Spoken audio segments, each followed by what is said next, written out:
We're coming to the end of our program, so I just want to remind you there's a card inside your programs where you can sign on to volunteer in whatever capacity you can. Please try to fill it out and give it to us at the end on your way out.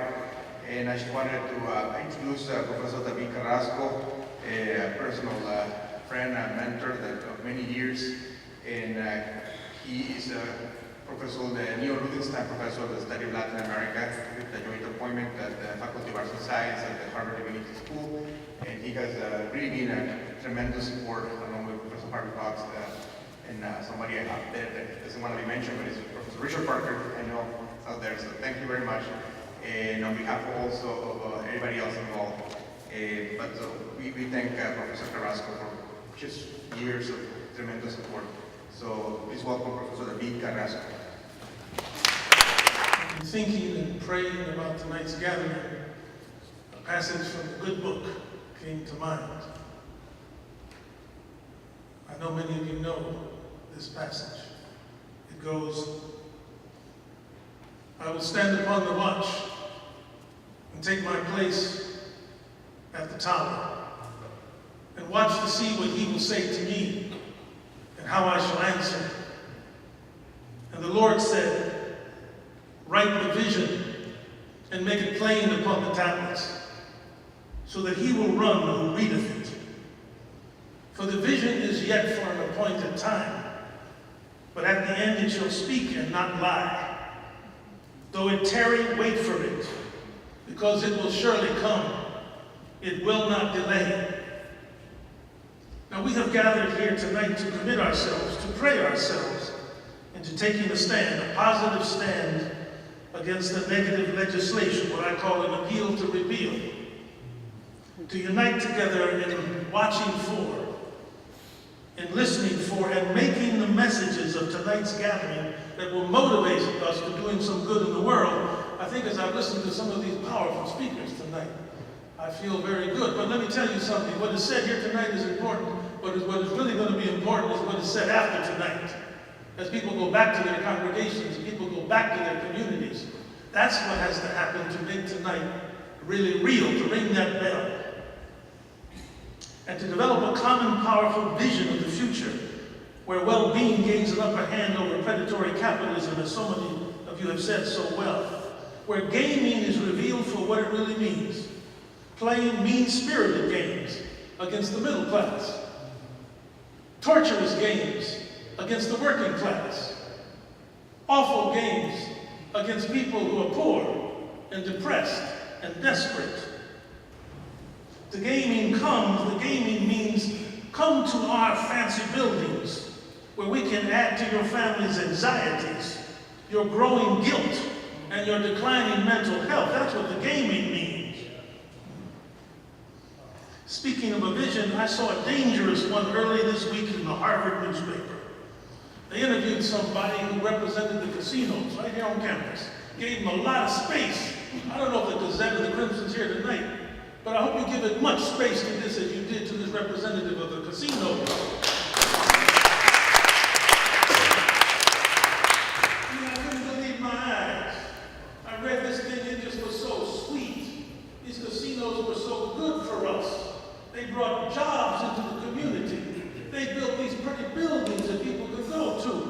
By the end of this particular article, you could almost think that democracy depended on casinos in the United States. That's how good it sounded. And at one point he said, well, you know, my mentor was Ronald Reagan, he said.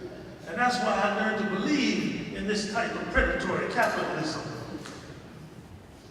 And as a result of that, I had a vision. I had a vision of a mouth. A huge lethal mouth, a loud mouth, a lying mouth, designed to swallow up the earnings, the limited earnings of families and individuals hoping for a way out of their struggles. As Dr. Virgil Wood said, a giant sucking machine. I saw a gargantuan mouth. That's what these casinos are. And they got loud, windy songs with flashing lights for teeth, with tinkling sounds of coins in trays, covering a gargle of lust for money. A dangerous mouth that lies out of one side and seeks to suck into its depths not only the coins, but the hopes and well-being of people. It's a gargantuan mouth, these casinos. They talk about jobs and new buildings as though the people manipulating that mouth care about anything but their bottom line. More money for a few taken from the many who really need it. Let me tell you something which you already know. They don't care about your communities. If they cared about these communities, they would say something like, we're going to be getting $1 million a month. And we're going to give 30% back to the community to build hospitals, to build schools, to train these students, to help the police learn how to talk to people. No, they're never going to say that because they don't care about these communities. As a matter of fact, they like wounding these communities so they can get people to come and fill their ugly mouths with it. A gargantuan mouth. They take a bite out of everybody who goes in. So if they don't care, we have to care. Develop another vision, one that we are hearing and feeling here tonight, where not only the hungry mouth is speaking, but the loving heart is beating for love and wisdom, and the minds are working to conceive of healthier communities and critical thinking aids to help the souls that are seeking protection.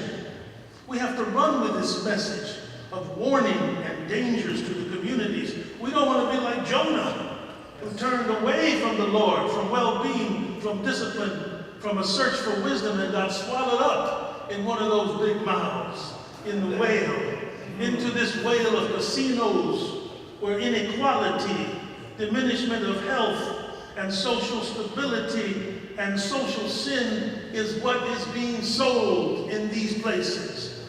Returning to the good book's passage from Habakkuk, the vision is yet for an appointed time, and now is the time for that vision to speak and not lie. And with our united work and spirit and love, it will not tarry, but surely come in the new dawn. Again, let me repeat, what we say here tonight is cool. It's good, it's important, but what's really going to matter is how all of us take the messages, the language, the inspirations, the tremendous messages and lessons of tonight out and expand and multiply. Not how much money people put in, but how we spread the word of this search for a new dawn. You know, I'm a historian of religions, and I study world religions, and I've spent a lot of time looking about how new dawns are created. You know, new dawns are hard to make. Sometimes when you read the good book or other books, you know that God himself, herself, has a hard time making a new dawn. It takes 2 or 3 times sometimes. Among the Maya Indians, it took 4 times for their God to make the new dawn. But in every case I've read, you know, at some point God says, in making this new dawn, I need some help. I need some people. I need the people to help me make the new dawn. And that's what the message of tonight is, it seems to me. It takes a community, and I think this is what Pedro Morales had in mind when he brought us together tonight, to somehow create a tremendously potent community that would reach down to what we know is in all of our congregations, which is a deep devotion, a deep river of devotion and hope for well-being and love. It takes a community where the Christians and the Jews and the Buddhists and the Muslims and the Maya and all the other people come together and make some sacrifices. Well, let me tell you something about these new dawns and these religious traditions. None of them happens without a sacrifice. And I know that many of you sacrificed to come here tonight, and I'm grateful for that. And if we do this, if we keep doing this, maybe the Reverend Virgil Wood is right when he said, the dawn will surely come. Thank you.